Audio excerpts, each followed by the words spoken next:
मित्रांनो, ही माहिती अतिशय उपयुक्त आहे। नक्की हा व्हिडिओ शेवटपर्यंत पहा।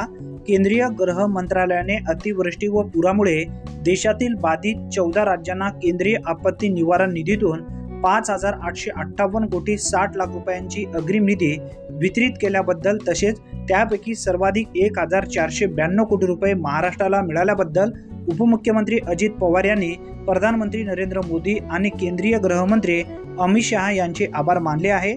नुकत्याच वितरित झालेल्या निधीसह केंद्रीय आपत्ती निवारण निधीतून संबंधित 21 राज्यांना यावर्षी आतापर्यंत एकूण 14,958 कोटीची मदत करण्यात आली आहे। ही बाब आपत्ती निवारणाच्या कार्यात केंद्र सरकार, राज्य सरकारांच्या विशेष करून महाराष्ट्र वासियांच्या पाठीशी भक्कमपणे उभे असल्याचे दाखवणारी आहे। तसेच उपमुख्यमंत्री श्री पवार म्हणाले, केंद्रीय आपत्ती निवारण निधीतून महाराष्ट्राला 1,492 कोटी, आंध्र प्रदेशला 1,036 कोटी, आसामला 716 कोटी, बिहारला 655 कोटी 60 लाख, गुजरातला 600 कोटी, तेलंगणाला 416 कोटी 80 लाख आणि पश्चिम बंगालला 468 कोटी निधीची अग्रिम निधी वितरित करण्यात आली आहे। यामध्ये सगळ्यात टॉपला म्हणजे महाराष्ट्र आहे।